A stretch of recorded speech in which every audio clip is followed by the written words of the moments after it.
Assalamualaikum warahmatullahi wabarakatuh. Salam sejahtera bagi kita semua. Om Swastiastu, Namo Buddhaya, salam kebajikan. Pada tanggal 13 Juni 2011, saya pernah menulis di media online yang termuka di negeri ini. Media itu adalah Detik.com.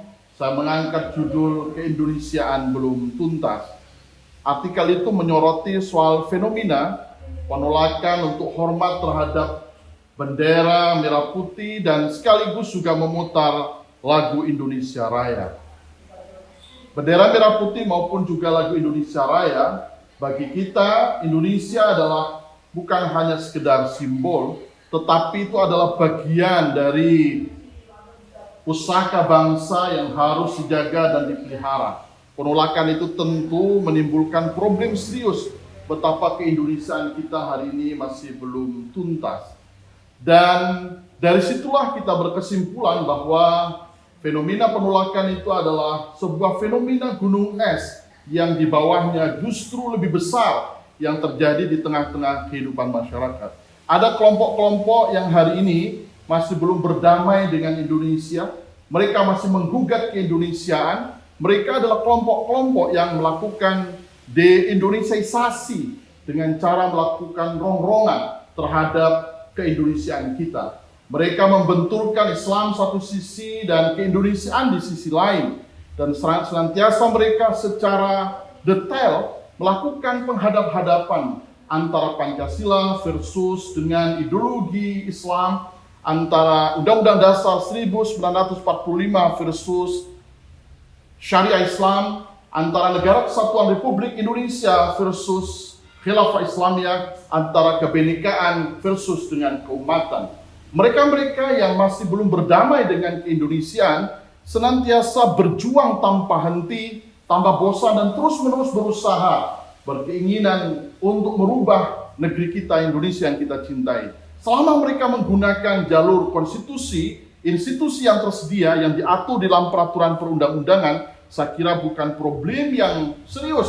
Itu dipersilahkan karena itu hak dari mereka. Tetapi ketika mereka menggunakan cara-cara yang kontra konstitusi dan kontra institusi, maka itu menimbulkan persoalan yang serius bagi bangsa kita. Karena itu termasuk kategori makar.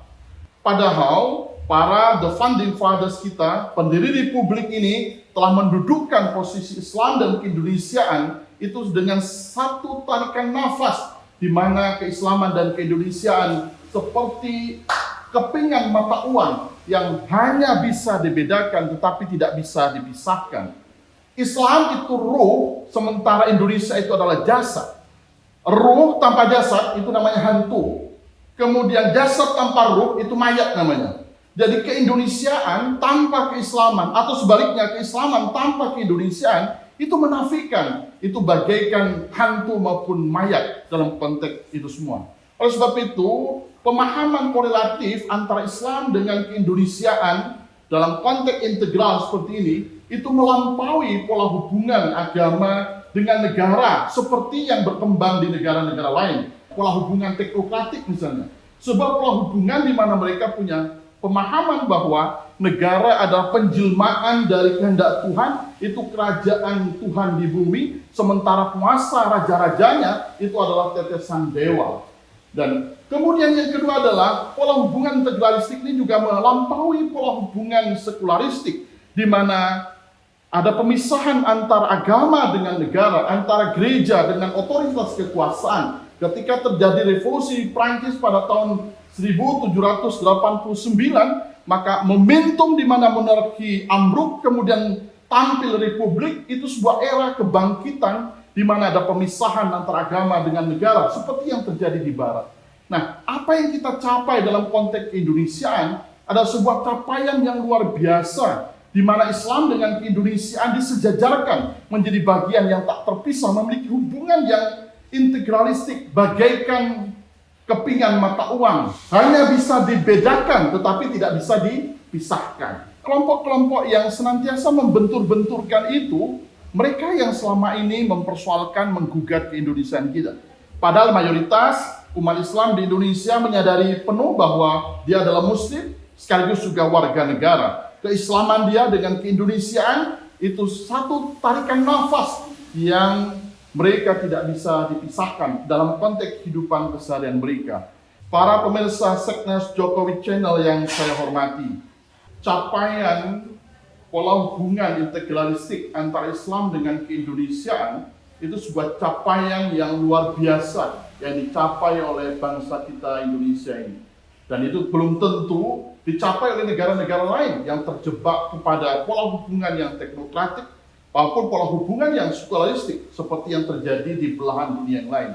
Apa yang kita capai mestinya harus kita jaga dan pelihara, bukan kemudian menggugat keadaan yang ada, karena Negara Kesatuan Republik Indonesia memberi kesempatan seluas-luasnya bagi siapapun dengan latar belakang agama apapun, dari suku manapun, dari bahasa adat istiadat yang berbeda, untuk berkontribusi terhadap keindonesiaan.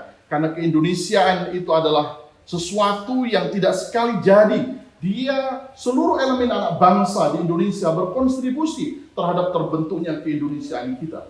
Dan apa yang kita capai hari ini, hubungan deklarasi Islam dengan Pancasila misalnya, yang dihasilkan di dalam Muktamar NU ke-27 tahun 1984, itu sebuah hubungan yang sangat ideal dalam menempatkan Islam dan Pancasila dalam bingkai Negara Kesatuan Republik Indonesia. Pancasila adalah falsafah negara, bukan agama, bukan diniatkan menjadi agama, bukan dimaksudkan untuk mengganti agama, karena Pancasila itu adalah falsafah negara, sementara Islam itu adalah akidah. Sila ke-1 yaitu adalah ketuhanan yang Maha Esa, sebagaimana di dalam Undang-Undang Dasar 1945 menjiwai sila-sila yang lain, yaitu mencerminkan ajaran tauhid di dalam Islam. Begitu pula dengan dalam pandangan Nahdlatul Ulama, Islam itu adalah akidah dan sekaligus juga syariah yang mengatur hubungan manusia dengan Tuhan maupun juga manusia dengan manusia. Penerimaan terhadap Pancasila, pengamalan Pancasila itu bagian dari wujud dari pelaksanaan syariah ajaran agama Islam. Oleh sebab itu, mengamankan pemahaman dan penerimaan Pancasila dalam bingkai syariat Islam itu adalah bagian dari komitmen keislaman dan keindonesiaan sekaligus. Oleh sebab itu, dengan rumusan deklarasi hubungan Islam dengan Pancasila, maka sudah tercapai rekonsiliasi ideologis antara Islam dengan Pancasila, di mana keduanya sudah tidak ada pertentangan. Begitu pula dalam kehidupan syariah ajaran agama Islam kita. Undang-Undang Dasar 1945 memberikan peluang bagi regulasi ajaran agama berupa aturan-peraturan yang ada di dalam ajaran agama Islam. Apa yang kita kenal dengan kompilasi hukum Islam misalnya yang berisi soal hukum nikah, itu adalah fiqhul munakahat di dalam Islam. Apa yang mengatur soal hak waris misalnya, itu adalah fiqhul faraid di dalam Islam. Yang mengatur soal wakaf itu adalah ketentuan fikih wakaf di dalam Islam. Itu bagian dari bahwa norma ajaran agama Islam adalah bagian dari norma dari hukum nasional kita. Begitu pula dengan Undang-Undang Nomor 10 Tahun 1998 tentang perbankan syariah. Perbankan syariah yang ada sekarang, baik itu swasta maupun yang dimiliki oleh bank-bank negara, itu adalah bagian perwujudan dari pengakuan bahwa perbankan konvensional itu tidak cukup, karena di Indonesia ada yang menganut perbankan syariah, yang itu menjadi bagian dari minat dan perkembangan perbankan yang ada, industri perbankan yang ada di Indonesia. Undang-Undang Nomor 21 Tahun 2008 tentang perbankan, yaitu revisi Undang-Undang Nomor 10 Tahun 1998, itu bagian juga wujud bahwa syariah Islam itu menjadi bagian dari sumber dari hukum nasional kita. Undang-Undang Nomor 23 2011 tentang zakat misalnya, Undang-Undang Nomor 8 Tahun 2018 tentang penyelenggaraan haji dan umroh, itu bagian dari sekian wujud betapa kita ini di negeri ini syariah Islam itu sudah menjadi bagian integral dari hukum nasional kita. Bahwa di dalamnya masih belum penuh, masih dianggap kurang dan segala macamnya, Negara Kesatuan Republik Indonesia memberi kesempatan yang seluas-luasnya untuk melakukan itu semua, tetapi dengan catatan harus melalui konstitusi kita, melalui institusi yang tersedia, bukan di luar konstitusi dan sekaligus juga institusi kita. Itulah yang mesti kita sadari semua, bahwa Banyak umat Islam yang menggugat Keindonesiaan, mereka yang justru mengingkari, tidak memahami soal sistem perumitan dari tata ideologi maupun juga konstitusi kita. Apalagi kita lihat misalnya dari pembangunan infrastruktur, penyelenggaraan ibadah yang ada di Indonesia. Luar biasa, umat Islam Indonesia ini adalah umat Islam terbesar di dunia. Hafizul Quran terbesar juga di dunia.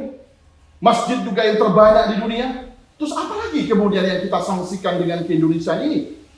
Saya kira ke-Indonesiaan ini adalah sebuah khilafah Islamiyah Indonesia yang mesti kita jaga dan pelihara, dan seluruh elemen bangsa punya kesempatan yang sama untuk menjaga, memelihara, mengisi dengan berbagai kontribusi yang positif dan konstruktif bagi pembangunan bangsa di masa depan. Wabillahi taufik wal hidayah. Wassalamualaikum warahmatullahi wabarakatuh.